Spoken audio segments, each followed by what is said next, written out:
Alright guys, Jack here, JBF Music and Guitar Lessons. I'm back with another reaction analysis to the operatic metal titans that are Nightwish. Now what interested me in particular about this one, the Islander, is that it was billed to me, I believe, as Marco in charge. And I'd watched, if you want to see my first time hearing them in about 15 or 20 years, you can check it out with the eye up there, I'll link to that. But one of the other ones I watched had him doing backing vocals, and I was like, this guy could be a lead singer, he's clearly got pipes on him. And people in the comments were like, well, he is a lead singer, he's got his own band. So I used to clock that. So I thought it'd be kind of interesting to look at one where he's kind of the main focus. And also the bass players don't often get much attention in just kind of rock music in general. So any song or performance that puts a kind of spotlight on them is always a kind of interesting take, I think. Before we crack on, I want to say a huge shout out and a massive thank you to the ever awesome Rabbi Rabs, Matt Horstman, Glenn Kelly, Stephen Williams and Rebecca Hare for their continued support on Patreon.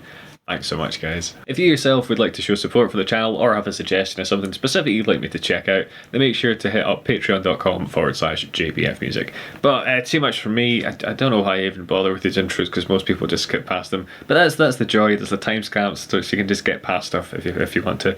Before we crack into it, I will kind of pause and I'll talk over the music and explain what's going on. So if you don't like that, this probably isn't for you. But let's get to it. So he's walking up here to this kind of podium they've set up. They've got a little kind of box here that I'm guessing is going to be a footrest or something like that, because I don't think it's going to sit on it. I don't see what else he'd do.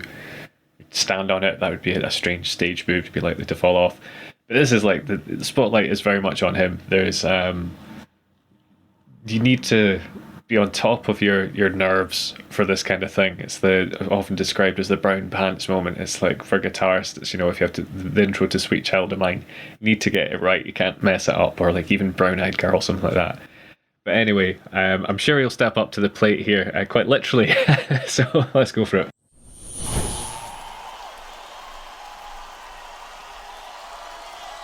Warm reception, always nice to see. Joo, kyllä tää näyttää aika viihdyttävältä. Marko, kuka? Marko who? Oh cool, Okei, right. joka tapauksessa tää on vakava tilanne. Täällä on 20 000 ihmistä ja risat. Ja sitten tässä on yksi mies ja kitara. No muut kurjat, luikerot veti itsensä tuonne taaksepäin. Clearly charismatic as well. Mä itsekseen tällaista laumaa. Paras keksiä jotain. So that probably comes from being a frontman. He's clearly got a natural rapport with audiences. You can just kind of have the crowd banter, and you know it's funny and entertaining, and he just seems incredibly comfortable. It's really cool there. He's clearly got like a double neck guitar where half of it's a bass and half of it's standard six string guitar. So I'm intrigued to see what goes on here. Okay, näin se menee. Very folky so far. Gazes the horizon with sea wind in his face. Tempest tossed silent, seasons all the same. Anchorage and painted and Nice guitar tone as well. Sounds like the strings are quite thick. A lot of compression on it. Good. Lightens the beacon light at the end of Sound really nice on an acoustic. Wondering if he uses the overdrive later on.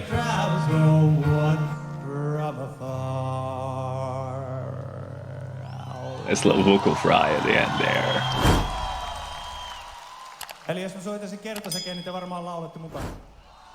See, this is the sign of like someone that knows what they're doing as a showman. You can just stop, bit of crowd chat in between.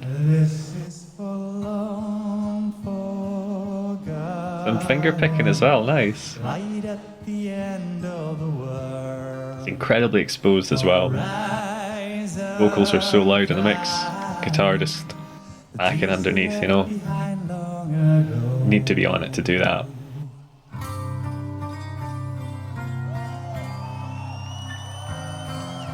That's really nice.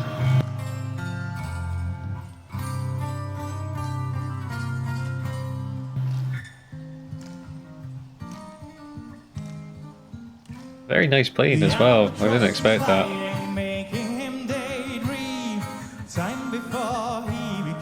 know the world's unsea. Princess in the tower, children in the field. Very kind of storytelling in that way traditional folk music is. Now his love's a memory, ghost in the fog. I think the guitar is a chambered guitar. So you can see how there's, I'll pause it for a second. You see how there's like a kind of F shape on the guitar. Usually, traditionally those are called F holes, and it's basically like a hole. So acoustic instruments like, you know, kind of bigger ones like a kind of double bass or something will be hollowed out so it can resonate more. With guitars, sometimes an F hole means it's hollow. Other times, we tend to call them semi-hollow when it's like, you know, the kind of jazz guitars you see people use. You also get a thing called a chambered guitar. So rather than a lot of wood being removed from the inside of the body, there's just a bit taken out, which is probably what's happened here. Alan Holdsworth was a guitarist who had this, and it changes the tone a bit. It does make it a bit lighter, a bit less dense. Minimal things, but that's probably impacting the tone of the guitar a bit here as well. I'll point them out when they come up again. There's a close-up of it. So you can kind of see it there. I'm going to take a punt at where he's going to be on the screen, roughly somewhere there.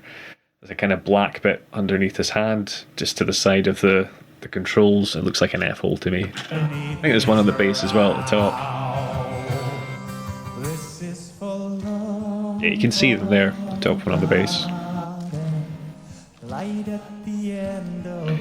Controlling his dynamics very nicely too. So, down to a quieter section here. Crucial when it's just one guy, right? Oh, nice!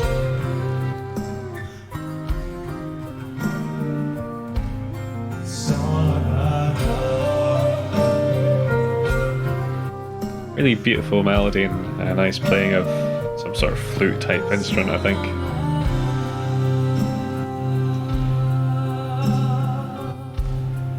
It's a really good transition to get the band come in.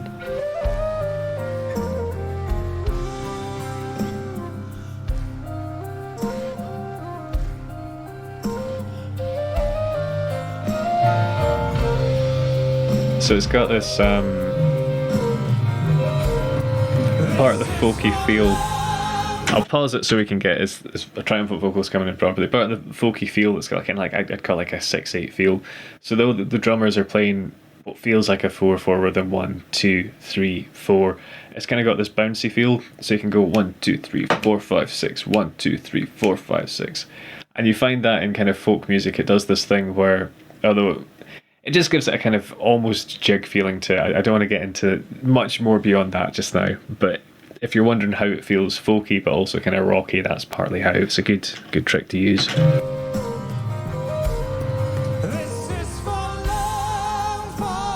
Nice. What's cool here is she's singing under him. He's still the main vocal. She's controlling her vocals so as to not overpowered. Blending beautifully. Those are some insane eyelash extensions she has though.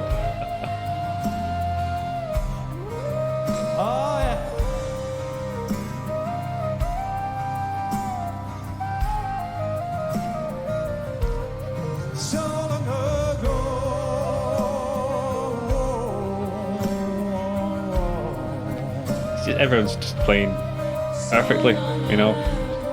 Not a step wrong at all, is there? Bringing our dynamics up because there's no one else singing. Nice. Good pitching, nice vibrato. Can't complain, can you?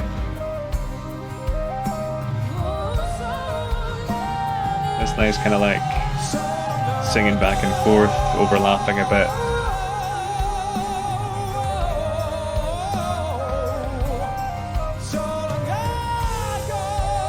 You know, a ton of passion into these vocals. It's really beautiful singing. Right, that was particularly cool. I'm putting that back because This is really hitting at that point I was talking about where she's singing under him. She's going loud, she's adding some distortion, right? But it's not overpowering Marco's vocal. Right?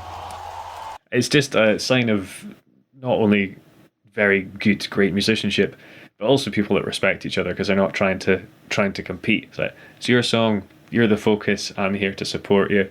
We want to make it sound as good as we can as a unit, as a band.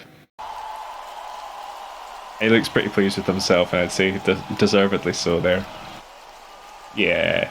Oh, that's great. They all just look so stoked.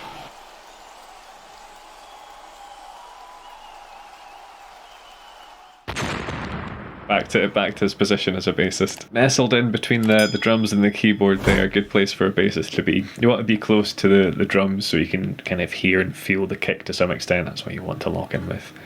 So I usually break stuff down in these videos. I'm not entirely sure what I'm going to break down here, but I'll have another watch through it. I'll see what jumps out at me. Cool, so the bit that really jumped out to me the first time through, and indeed the second time, is this cool little folky fill that he does here. So I'll play it and you'll hear what I'm talking about. Right, I really like that. It's got a cool vibe to it. And something that I didn't point out before is he's using the guitar strings to drone. So I believe they're down in D standard tuning here, so every string's been dropped by a tone. So we're only using, I'll break down what's happening here, we're only using what used to be the D string, the G and the B. They're all down a tone, so it'll be a C, an F and an A. It's just weird thinking about them in the wrong place. And he's using this open C string, and potentially the other ones as well. If he's in drop C, he could play those as a drone, and a drone is exactly what it sounds like. It drones out underneath while you're playing stuff. So he's doing this kind of nice a dud note towards the end. Let's try that again. We'll play that slowly and then break down specifically what's going on.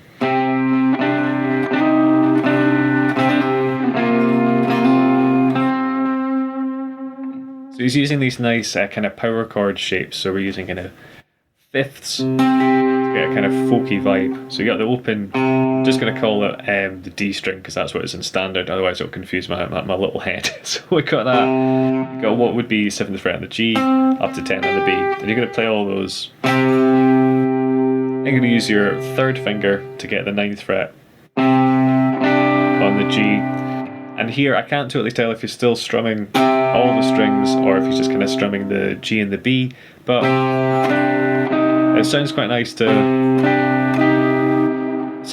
either way. You can either let that one drone or you can pick it as you go and it sounds cool. So you got that. What you're then going to do is play one more time but slide this 3rd finger up to the 10th fret. So that's the G string, or what was the G string? Right, back down to the 9. And then it sounds to me like he's doing a little trill. So there, you're going to play the same strings again. Fret the 7th fret on the G, hammer onto the 9, and pull off again. So far we've got this power chord, moving up one string, the slide, back down, then this little trill.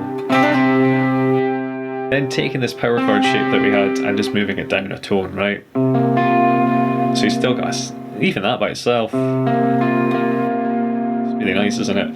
So we've still got that open string, but we've got the 5th fret on the G and the 8 on the B. And you're going to hit this one more time and hammer on quite quickly to that 7th fret on the G. And then what I think he's doing is just playing that fret we've hammered onto by itself with a little bit of vibrato. So all together.